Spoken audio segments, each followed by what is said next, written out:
let's look at the bare essentials that you need for restoring straight razors. So first of all, you're going to need a 1000 grit whetstone. Go with a higher quality brand. Don't buy the cheapest one you can find. I really like King, Sharpening, and Naniwa. This is the Naniwa Chosera 1000. It polishes a bit fine for a 1000 grit stone. I noticed that the King one is a little bit more scratchy. The Sharpening one's good too. Now, if you have a razor that's not in very bad condition, you could go with a 4K, 8K combo stone, or you could do a 3 or 5K stone. This is a 3000 grit Chosera. So if you're not doing a complete restoration, you could go to a finer grit to start. Cover more bases if you have at least a 1000 grit stone. And then really all you need after that for straight razors would be a fine natural whetstone, ideally something that you can slurry. That slurry lets you increase your cutting speed and wipe away those 1000 grit bevel setting scratches and jump your finish into the mid-range category. And then you can reduce the slurry and go to water, and that's going to give you your finishing level. Now, if you are in the camp that doesn't want to explore natural whetstones at first, that's fine. You could also, after your 1000 grit bevel setting stage, jump to something that is mid-range, like a Toshi or the 3K Chosera. This is rated as a 2000 grit stone, but honestly it polishes pretty close to 4000. And this 3000 grit has always just been a really solid choice. You could also go for a Norton combo whetstone. Personally, I don't like combo stones because I think it's annoying having one side always down in the grit and in the water and soaking and such. And if you're not going with the natural finishing stone route, then you need at least an 8000 grit synthetic man-made stone. I'm going to show you guys the different scratch patterns and finishes from all of these stones under my microscope and do a few different methods on this 7-day set of razors over here that we're going to be working on. So you need your whetstones, you got to have a bevel setting stone, and then you need a way to cover mid-range and finishing. The Ivory New Santara whetstone is my favorite natural at the moment for doing that, or you can do a progression of synthetics. You're going to need a way to flatten your stones and create slurry. If you're using natural whetstones, you can use diamond plates. I've got a 120 and a 600. This is the DMT and this is the Atoma. And if you don't want to go with diamond plates, but you flatten your stones with sandpaper, the New Santara stones, I send them with a Nagura. So this is a way to make slurry. Tomo Nagura is Japanese for friend stone. So you just condition the surface with this and it creates a slurry for you. I think you're at a disadvantage if you don't at least have something in the 325 to 600 grit range. This sticks to the stones quite a lot more, so I actually really like the 120 grit Atoma for lapping my synthetic stones. And the conditioning that you put on the surface of a stone does change the sharpening performance, so for finer stones, it is a good idea to use a finer grit lapping plate. So that covers stones, flattening, and slurry. I'm going to recommend that you go with 3M electrical tape so that you can protect the spine against honing wear. And then if you're not sure if your stones are flat, you're going to want a pencil. You're going to draw a pencil grid on the stone and then flatten it off with either your sandpaper or your diamond plate. Next, you're going to want a Sharpie. You can put Sharpie along the edge of the razor, and this will tell you if you're hitting the whole edge when you sharpen.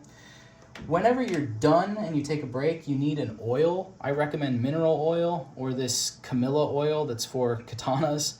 This is a good quality oil. You don't want vegetable oil for the most part because it can go rancid. Don't put like coconut oil or olive oil on your razors because it can be really messy. So a good light oil like mineral oil or Camilla oil. And then I'm going to recommend that you have either grapes or cherry tomatoes, or if you're comfortable, use your thumbnail, and that's going to be how you test if your edge is getting sharp. And then lastly, you're going to, in your sharpening progression, finish with stropping, but while you go through this process, I'm going to recommend that you use a microscope. So I'll show you what it's like to look at an edge with magnification, and you'll see why this is important. If you don't use magnification, you'll observe your edges getting sharp, but you won't be able to tell if it's a clean edge. So, for example, this I haven't sharpened yet, and it passes the tomato or grape test very easily. I can cut into this, no problem. So I have an edge, and I've got a bevel established, but that doesn't tell me if my edge is face friendly. So if we pop here under the microscope, instantly you can see that there is chips in the edge. That's a very rough looking edge. This stuff is just gonna absolutely destroy your face. And so although you might think that this razor is sharp and it could shave arm hair, it's not gonna feel good on your skin at all. So this magnification is definitely a must. You could use a little jeweler's loop. I just, for the video purposes, I'm using this microscope. These are not crazy expensive. This was, I think, $60 on Amazon. So you're definitely going to want to use a way to observe your work and check if your edge is not only sharp, but smooth. So let's get into it. I like a spray bottle. This lets me just wet my stones real quickly. And you're going to want to make sure that your surface is clean. I recommend that you put your tape on the razor after you've cut it to about the right size so that you don't have to mess around with having it on the razor and trying to cut it and risking damaging your edge by hitting it on something. And then I'll come to the spine like so, try to shoot for the center, and voila. Then just evenly work it on so that you don't get an air bubble. And then you'll want to pinch it together at the end so it holds itself like that. Give that a snip. And before you start sharpening, once you've got your stone wetted, give it a quick flattening. You don't need to spend a bunch of time drawing a crazy pencil grid that's really meticulous. Just give yourself surface coverage so that you can tell if your stone has a big dish in it or not. You need to be able to see that you've worked your stone to a consistent surface. Try to work the surface evenly with your diamond plate and save the slurry. This is going to greatly increase the cutting speed. A big question a lot of people were asking was, what type of strokes should I use, how many, etc. If you're bevel setting, I really like half strokes. And for these, you don't want to do like 100 on one side and then like 5 on the other. So you could count, but just basic idea is try to stay at about the same level per side. And the way that you know that you're done with your bevel setting stone is when you've removed the imperfections in the edge, your edge is sharp and it can pass the grape test or shave arm hair or bite into the back of your thumbnail. Those are all ways to test that you've got a positive bevel set. You need that level of sharpness before you go on to finer stones. You don't want to go to a finer stone without that initial edge set, or you're just wasting your time.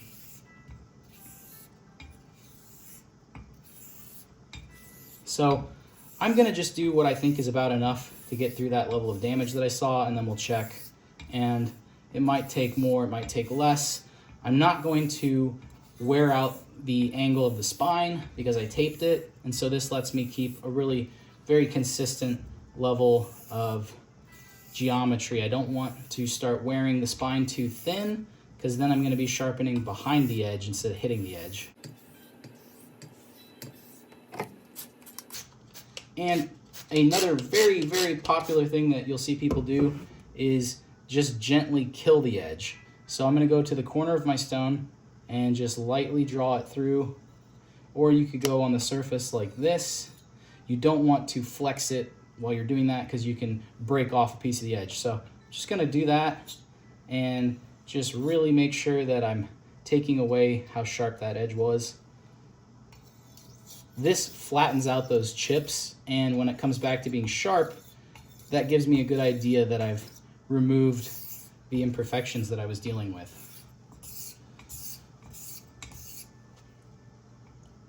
And it happens pretty quickly because you're only lightly dulling the edge. So that's a popular way of half stroking. Another thing you'll see people do is moving their finger like this along the spine, and that can help you kind of half stroke and deal with a slight X pattern. And you might also like putting the razor at an angle like this, because then when I go to my next stone, I can see very clearly that this scratch pattern is going in one direction, and when I'm removing them, if I change directions, I get nice contrast. It's kind of like when you're doing a fine sanding job.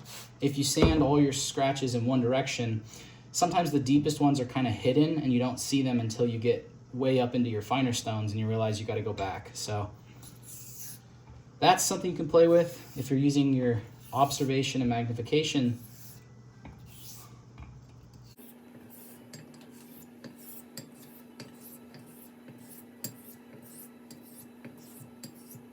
And I'm using a little bit firmer pressure at this initial bevel setting stage than I will when I start to go to finer stones and lighter strokes. You might also like canting the stone at a slight angle while you're sitting. That makes it really easy to get onto the surface while you sharpen.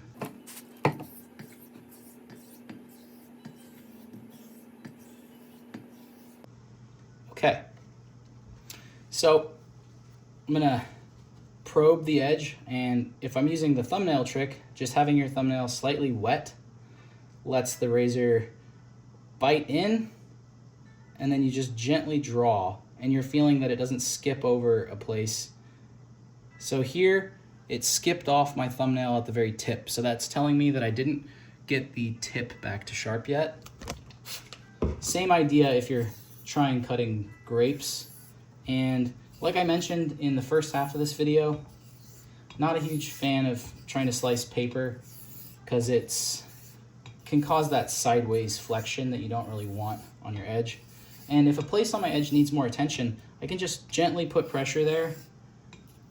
I don't want to push hard because I don't want to distort the flexibility of the hollow grind, but I can make sure that I'm just putting my focus there by touching it. Really light pressure, I'm hovering on it, touching it about as firmly as you would rub your eyeball or other sensitive things. Also, if I do an X stroke with tip focus, I get extra contact on the tip. I make the stone a little bit longer. I spend more time riding that part of the edge. So that's just something you can play with as you get comfortable with sharpening. A more full razor on the stone type of a stroke gets the whole edge a little bit more evenly, and those X strokes tend to put more sharpening out at the tip, and they tend to not get the heel as much. So you might also like to make sure that you're getting that part of your razor.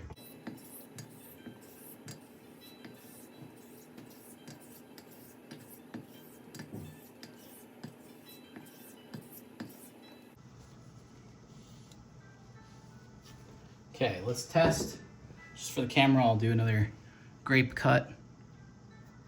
So definitely not sharp right at the tip yet. I have to push a little bit more, but back here, everything is looking good. Slightly dull here too at the heel. So I'm gonna spend a little bit more time on the heel and the toe.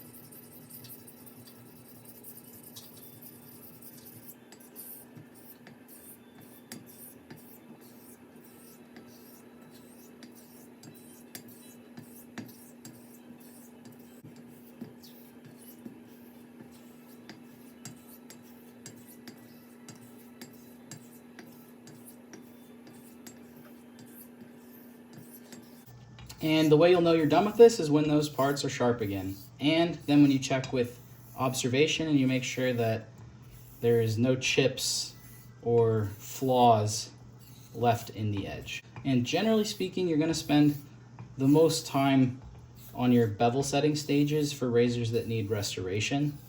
You can get into spending more time on your finishing stone and mid-range to dial things in, but this is usually the most time-consuming part because this is where you have to remove the most metal. And a lot of people kind of overdo it with putting too much pressure on the spine because that's the easiest thing to get your hands on, and you might not put as much pressure into the edge while you're sharpening. So that's a great reason that you should be using tape.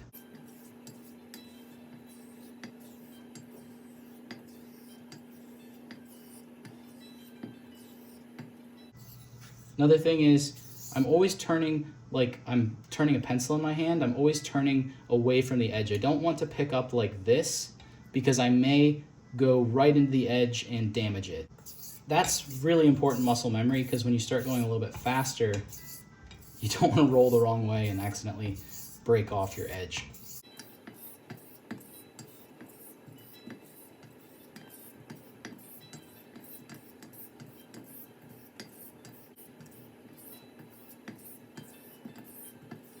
Feel what you're doing. If you're not contacting a part of the edge at the beginning based on the shape of the razor or its wear, when you start to get your edge sharp, you start feeling like you're getting more feedback from the surface of your stone. And I'm watching the line of the swarf, which is that steel that's coming off. I want to make sure that my edge is picking it up evenly.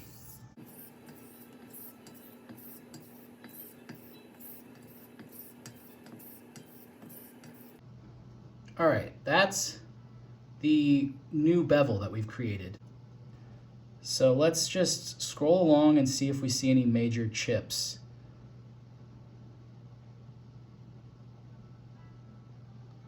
It's okay if the bevel is a little bit thinner, as long as it's complete. So you'll notice it's getting a little bit thinner here out towards the tip of the razor. Okay, there's the very tip. All right, now that really crispy looking stuff right at the edge there, that's the burr. And I would say that this edge is incomplete based on the observation. So even though you'll get some cutting right here, that burr needs to be kind of refined out. I need a little bit of a wider primary bevel angle here. I want more contact with the stone. That doesn't look like it's ready for the next stone yet. Something important to consider is that if you're raising your bevel angle too high with the tape, that could be part of the apex of the edge having a very skinny primary bevel and being incomplete. Because if you think about it, you're barely touching the edge in those places. And so in some cases, if the spine of the razor doesn't have hone wear, you may want to remove tape and just go to spine contact. And I think that's what I'm gonna do on this blade, because that's gonna help me actually reach that part of the edge here. I'm lifted up high enough with the tape that I'm not touching it. Oh, and I can instantly feel the difference. That is now picking up water and that part of the razor's on the stone.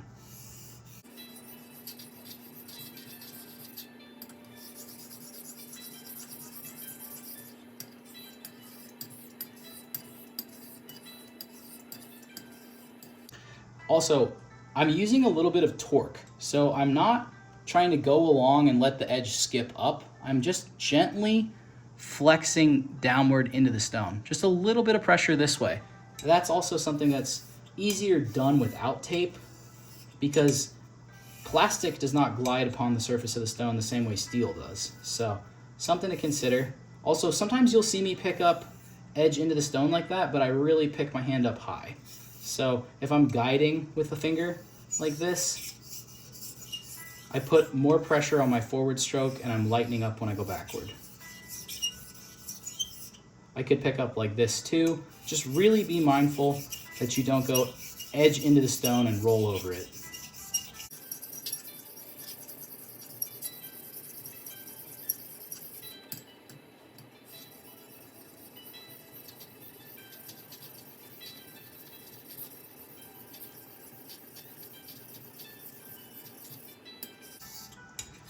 Another reason why I say don't get too hung up on counting strokes is because razors are not perfectly straight.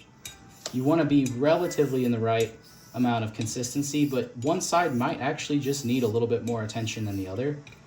So you really have to start just going by feel and paying attention to your cues.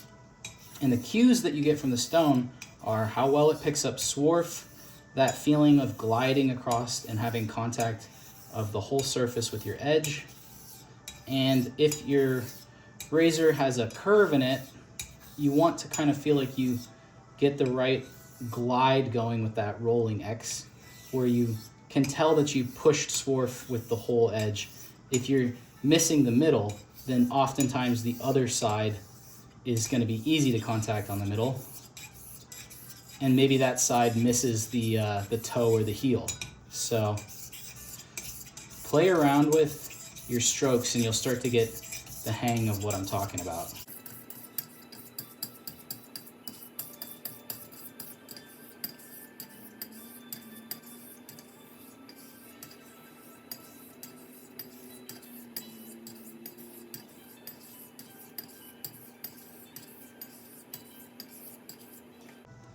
And I'm not gonna get too hung up on the cutting tests because I know it's sharp at this point and I'm just really going for consistency. And just naked eye observing, I can tell that the bevel is still pretty thin here. So I'm actually not gonna spend a bunch of time messing around with fiddling on the microscope. I'm actually gonna just keep going right here. After you've sharpened for like a half hour, you might wanna consider just relapping the surface of the stone, because the stone starts to get burnished and it starts losing some of its speed. Big difference in feel. I can feel a lot more grabbiness from the stone. That's giving me the feedback that I want. I don't want to put a lot of spine pressure. I really want that slight bit of torque where I'm guiding the edge to lead my stroke. I don't want my stroke to be kind of getting led with the spine.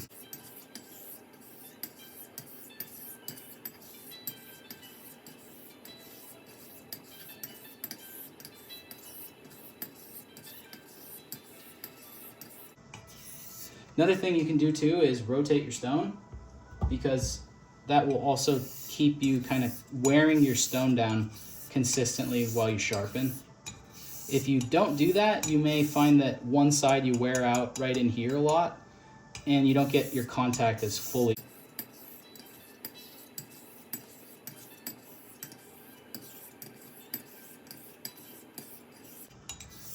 If you're working on a new razor that doesn't have the problems of an antique blade, you probably won't have to go to a 1000 grit stone and spend this amount of time. You'd probably be set to just go to a natural stone with mid-range and then finishing techniques, or mid-range man-made stones and then finishing stones. I'm cleaning it off with an away from the edge type of a wipe. I don't want to wipe towards the edge. I don't want to be cutting this microfiber cloth. This was the spot that was too thin before and had a lot of burr, but now we've really reached the edge of the edge. So that's looking great. In that last segment of this clip, I was talking about having the bevel set, but when I went and looked with the microscope, I found that when I took the tape off, that did help me lower the bevel angle to the parts of the edge that were just barely getting hit, but it just was kind of creating the inverse effect in other areas where the bevel was getting wider and then I was no longer hitting the very edge and I was seeing just a little bit of burr forming. That's a very subtle type of a feel with honing, and it's gonna just take you guys practice. Err on the side of caution. So I've actually just gone back to tape, and if I have to spend a little bit more time to get these trouble spots to come in, that's okay, because I really don't want to take a razor that's in good condition and really start to put a lot of spine wear on it if I don't have to. So if 90% of your edge is good, but you've got some spots that you need a lot of extra work on, consider going back to tape so that you don't really start to thin out the bevel, because what happens then is you start to make a much wider primary bevel angle on the apex, and then eventually you have the opposite problem of, okay, well now the angle is too shallow. So went back to tape, and I'm just gonna continue to work the edge. It helped that I thinned out the spine in a couple spots. This razor really looks like it wasn't sharpened. It probably had its factory grind on it still. And so these really weren't used much. So I'm gonna work this stone for a few more minutes and see if I can get that last bit of refinement at the toe and at the heel where the bevel seemed like it just needed a little more work. And then we'll come back on screen here with the microscope in good focus, and I'll show you guys what you want to look for a complete bevel, show you that scratch pattern, and then we'll transition it to the next stones. Oh, just kidding, there's a chip. So we're gonna work on fixing that chip. See, this is why you observe with magnification. So even though it shaves arm hair great across the whole edge, arm hair is not face hair. Okay, so going back and forth between the stone and the microscope, we found that there was an area where there was corrosion behind the edge, and this was actually a place on the razor I had to sand quite a lot more with hand sanding, so that might be some of why the bevel looked thinner on the primary bevel angle. Just to give you an idea of what this looks like and sounds like, here's the 600 grit Chaucera. I actually like a much steeper angle because then later I'm going to be able to see those striations and I'm going to be able to tell if I've gotten rid of my deepest scratches. And I'm going to go like this and back, and I'm going to count, and each time I hit here I'm going to count 1. And I like to actually do 50 to 100. I think 50 is a good number because you don't lose count as quickly, and that seems like a lot of strokes and pretty aggressive, and it is. It's really for dealing with corrosion and flaws that are behind the edge where you need to move a bunch of steel backwards. When you're just bevel setting, if you did this, then you'd have a lot of burr and problems to clean up, and it doesn't give you a good initial bevel. So you do half strokes and then you adjust your technique to lighter strokes and not half strokes, and you get rid of the burr. 10, 20, 30, 40, somewhere around 50. And then I'm going to switch to the other side.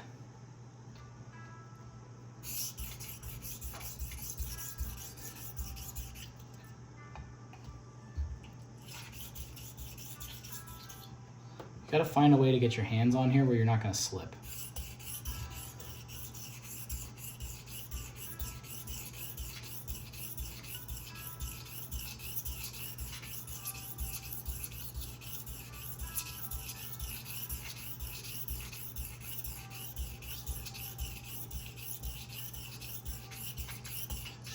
$40-ish.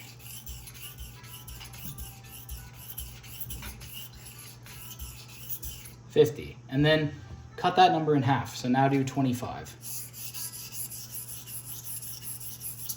10,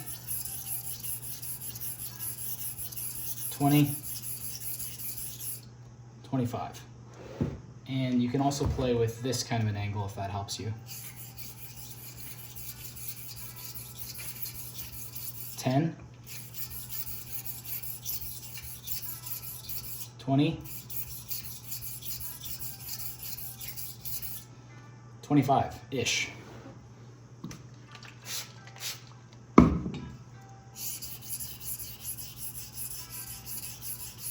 $10,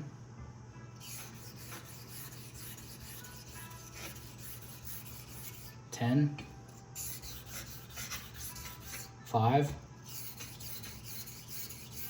5, 3, 3, and then 1. And then at that point, you can go back to your regular forward strokes. Just did a bunch of half strokes with the 600 grit stone. That is wire edge right there that you're seeing sticking off.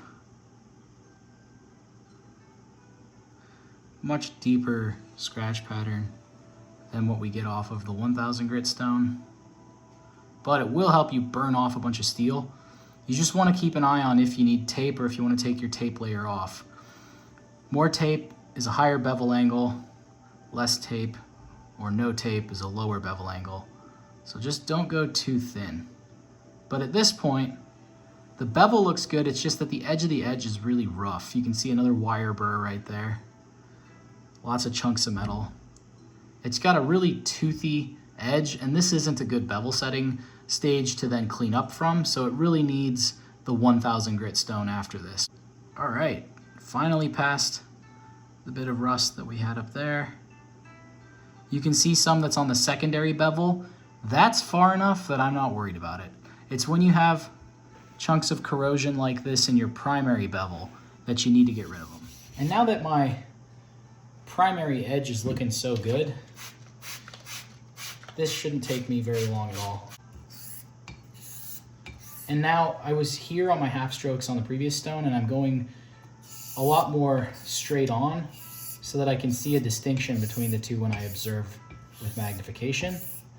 That helps me know that I don't still have 600 grit scratches right up to the edge, because I don't want those when I go to my polishing stone. You might see shadows of your previous scratches behind the edge, and behind the edge doesn't matter so much as long as the edge of the edge is clean. So that's something to consider. When you go to your higher grit stones, you might see a bit of shadowing. You're gonna definitely see some random scratches left behind, but the idea is have as little of those as possible, and then they're not leading up to the edge.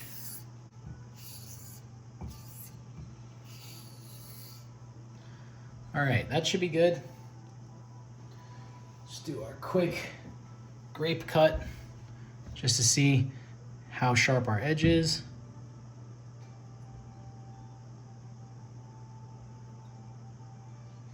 All right, effortlessly cutting into the grape. Big cuts like that don't really tell you as much as just checking each part of the edge. And this one actually has a stem in it, so hopefully I didn't do any damage by cutting that. It felt pretty effortless. We've got no more chips or corrosion. Nice even scratch pattern.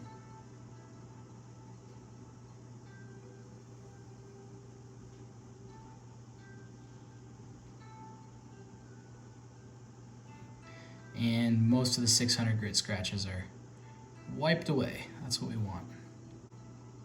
That's the kind of corrosion we've been fighting. As long as it's in the secondary bevel and not the primary bevel, then you're good. Okay, so before going to the polishing stone, I've gone to the sink, I've washed my hands, I've washed the stone, I've washed the razor. I really want to make sure that there's no transfer of rougher grit to the finer finishing stone. And I'm going to use a Tomo Nagura to make slurry.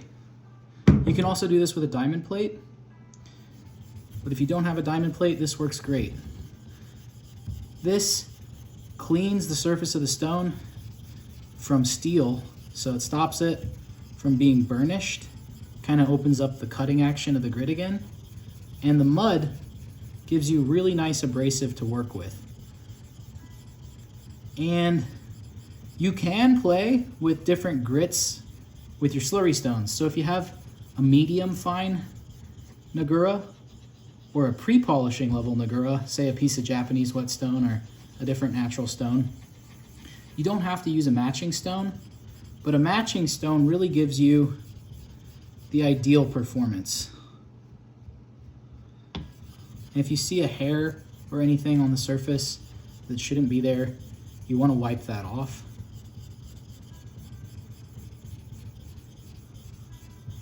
If you really get some funkiness going on, then you clean the whole stone and start over.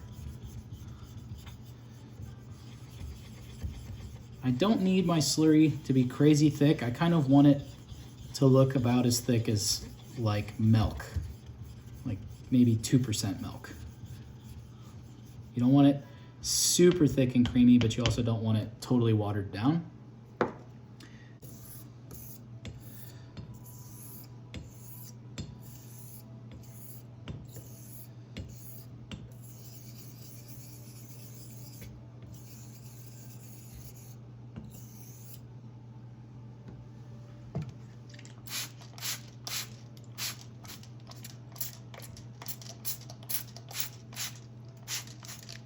All right, let's take a look at that under the microscope.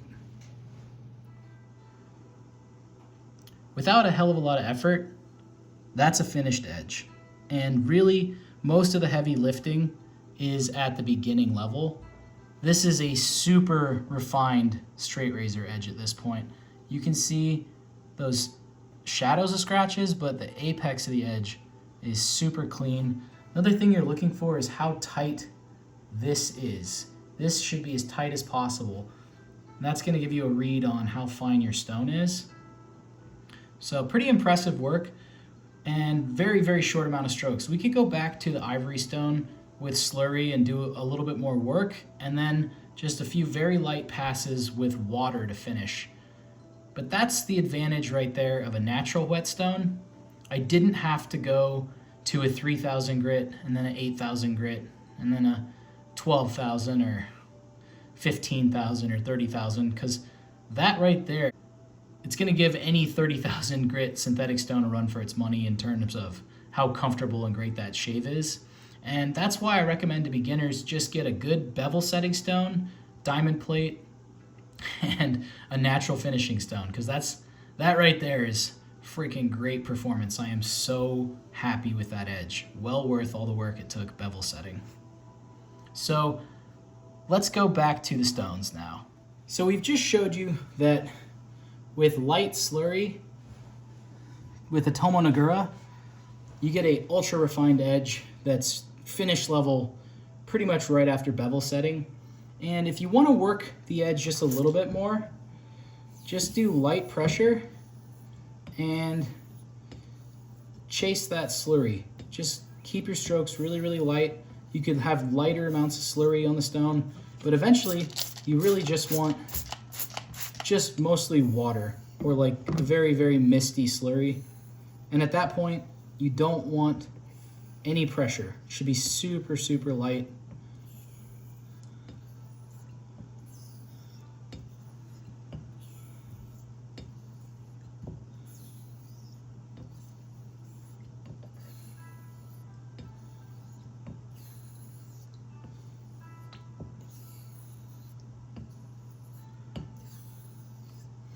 You'll know that your edge is done either by observation and shave testing, or also another feedback sign is when it really starts to stick to the stone. That level of suction that's happening is just from how refined the steel is. It starts to get kind of sticky feeling. And I like just really, really gentle passes. You could do small circles.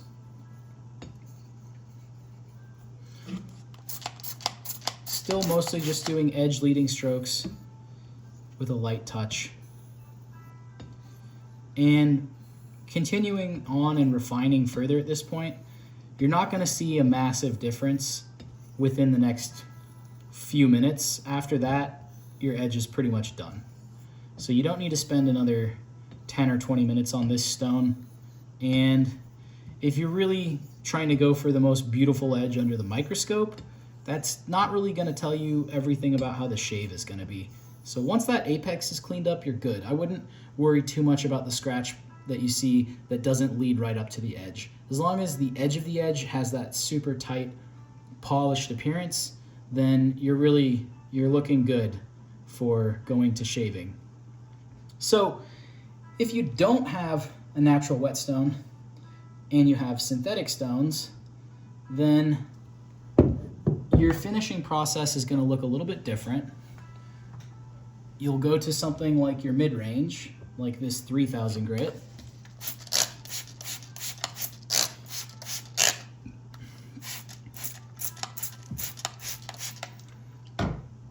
And light slurry, and I like a finer diamond plate at this point. I really don't like the roughness that you get off of the 120 grit diamond plate. So switch to a smooth diamond plate when you're in mid-range stones. Same goes for if you're slurrying your natural stone with a diamond plate.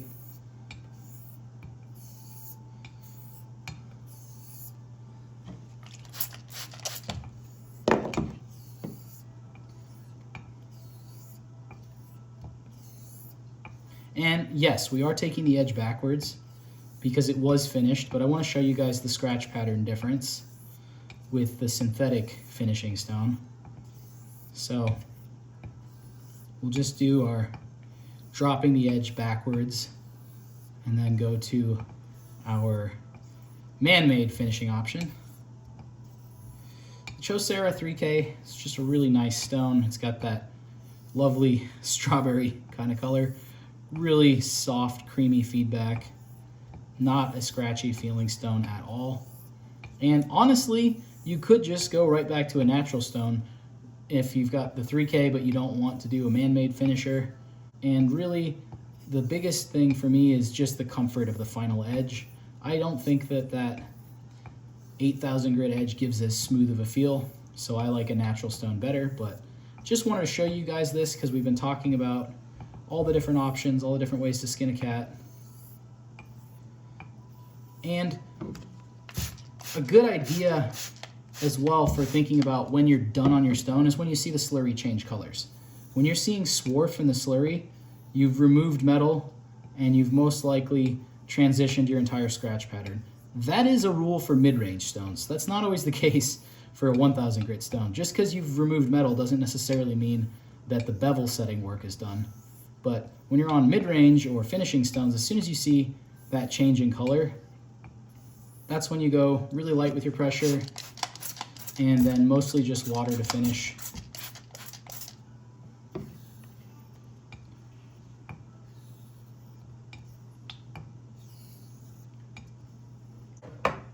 I like having a second mat in my tub because I can dump off the water in here that could splash up onto the surface. This saves me from having to go wash out my whole basin constantly. That said, this you should take to the sink and wash.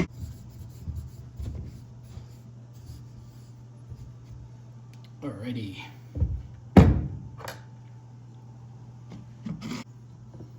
Now I'm not going to say that I dislike this stone because it's a great stone. I just like my natural finishing stones better. So same principle, light pressure, go till you see swarf.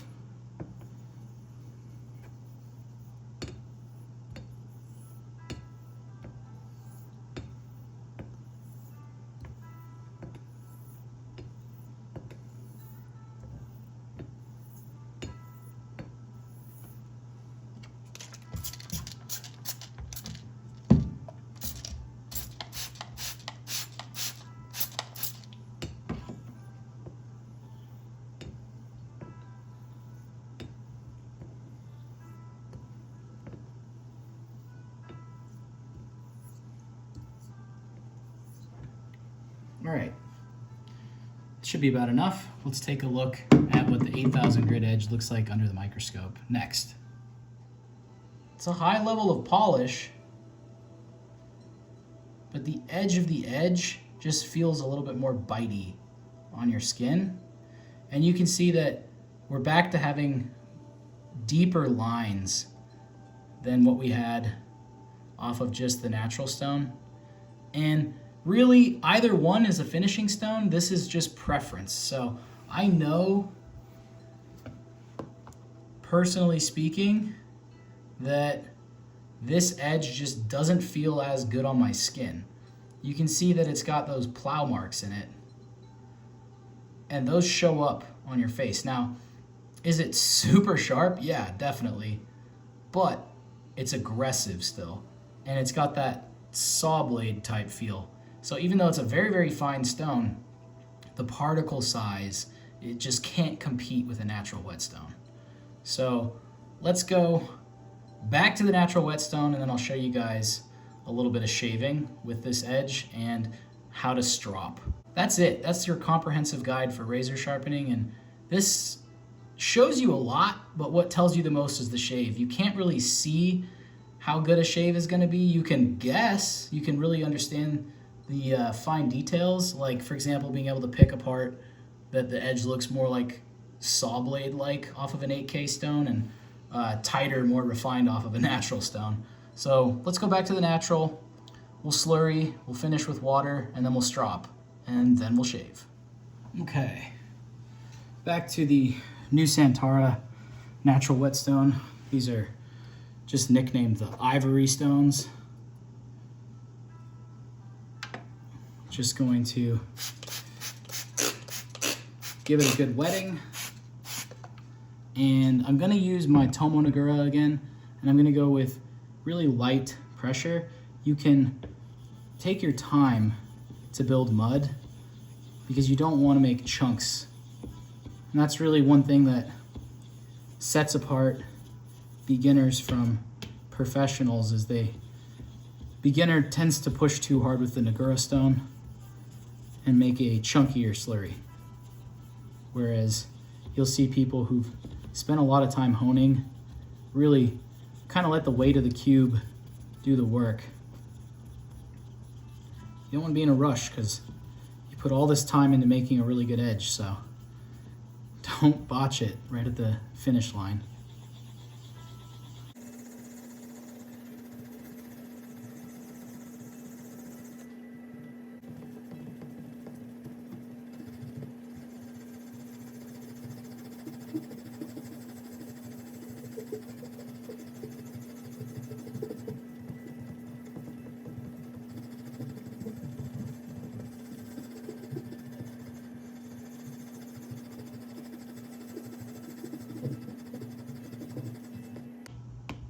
And do little taps like that when you're done, just to try to keep as much of your grit on the surface as you can. Perfect consistency. So we'll wipe away those 8,000 grit scratches. To me, 8,000 grit these days really is a pre-finishing stone, and it's honestly not necessary if you've got slurry techniques for your finisher.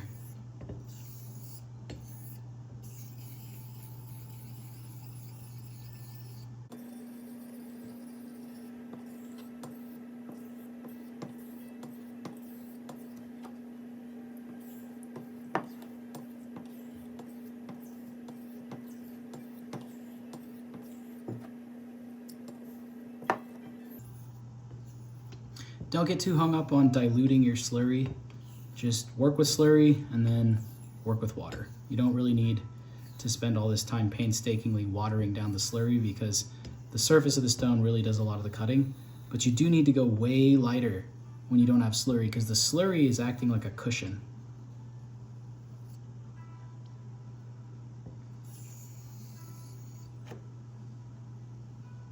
Let's do just a few final light passes.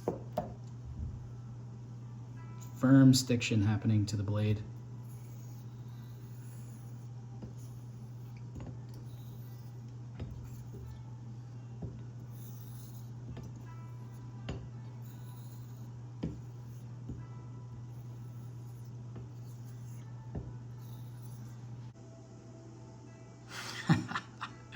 Yeah, so you can see that the ivory stone easily beats the 8,000 grit Naniwa. Much cleaner, almost no scratches really. Maybe just a few faint leftover ones. That could be a shadow from the 600 grit stone right there that's in the center of the screen. But that is a masterfully finished edge. And hopefully this video helps you guys not need to spend 10 years or 12 years to learn how to do that, like I have. No toothiness at the edge. Honestly, this razor's so sharp at this point, you probably wouldn't even need to go to the strop.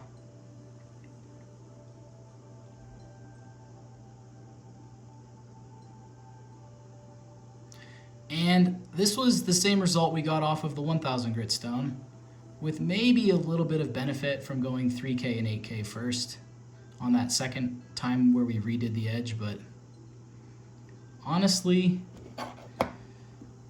if you don't want as many stones, you don't need as many stones.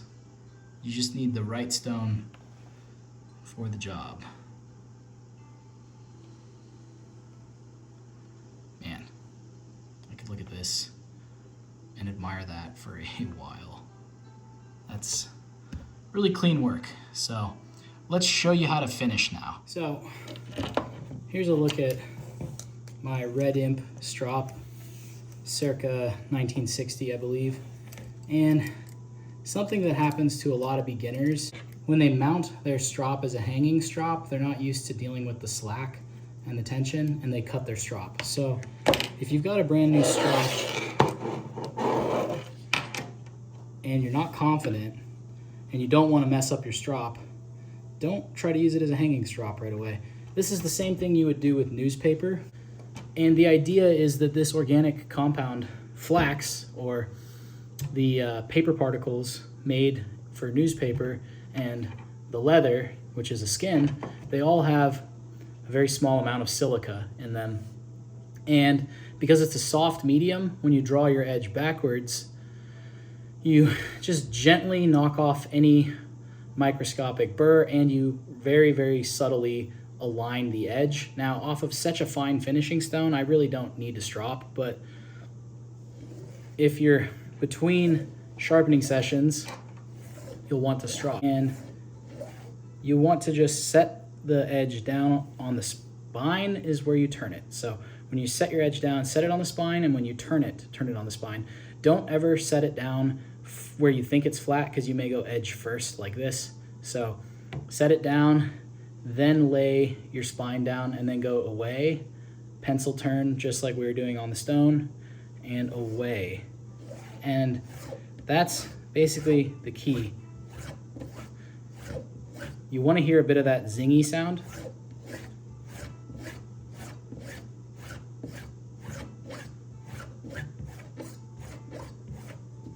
You don't need to go fast. You can go nice and slow. And I usually just always out of habit just brush my strop off, because I want to make sure that it's really clean and doesn't have any dust bunnies on it. Then same thing for the leather side. And if you're conditioning an old strop, you can rub it with your palm. Consider the tip of just putting your leather flat if you're not used to using a hanging strop. That's really going to make a big difference for you in terms of not cutting into the edge by accidentally changing your angle when you go backwards. So keep your leather nice and clean. Your hands need to be very, very clean, and I always wipe the razor off after I'm done on the flax side. And how much you should strop, it really just depends. I think anywhere from 20 to 50 passes is good.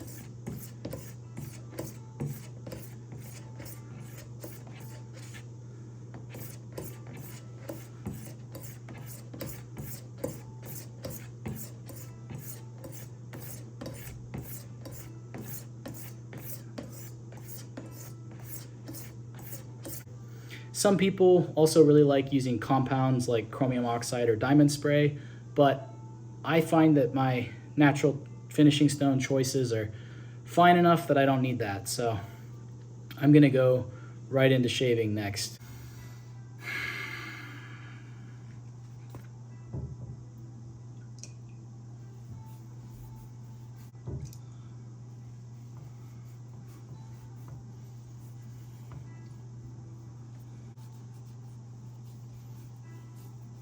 Now, if you're new at straight razor shaving, I have other tutorial videos where I do a full shave. This is just a quick touch-up of the beard.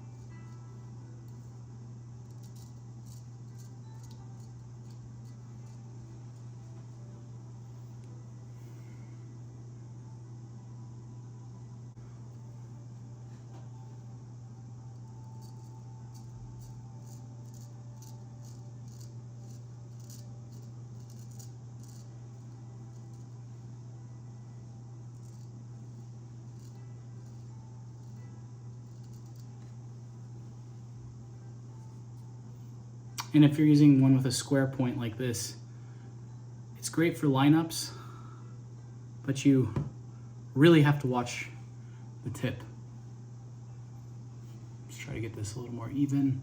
You can see I went a little higher on that side.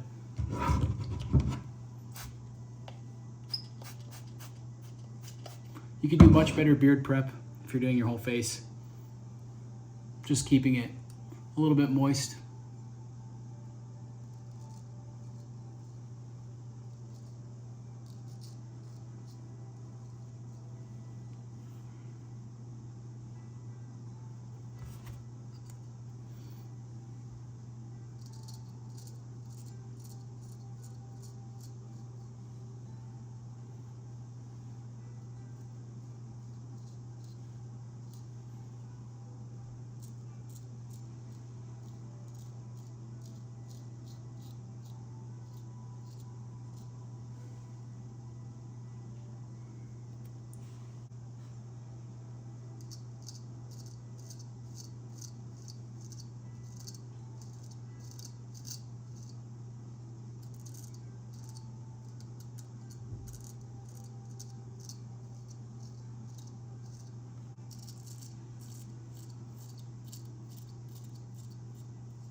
This is a very, very sharp blade. I'm not gonna shave off my whole beard today because I don't wanna look 18 again, but that is incredibly satisfying, effortless shave with very minimal beard prep. And that's a product of having a laser sharp edge, and it's ultra smooth. So after redoing the finish again on the natural whetstone, after showing you guys that 8,000 grit edge, man, boy, I'm glad I did that, because I would be probably a little bit torn up if I just did that 8,000 grit stone to finish. So that feels great on the skin.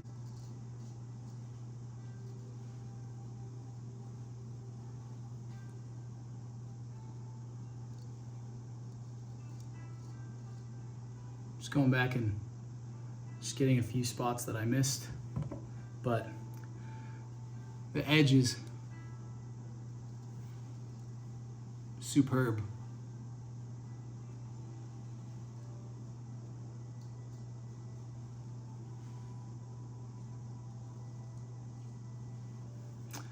That's also how you know you're done with your sharpening, by the way, is when you have an extremely satisfying shaving experience.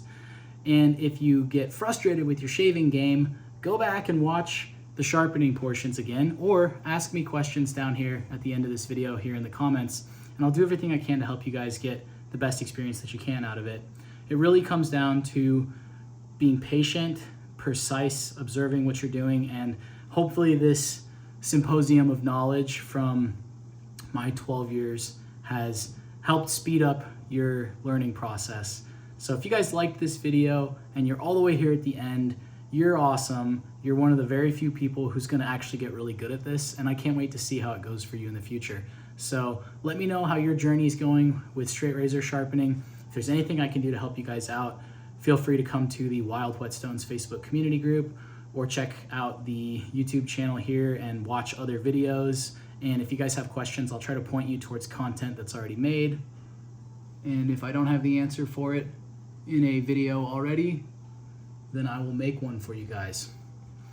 All right, I am gonna finish sharpening up this 7-day set of Solingen blades.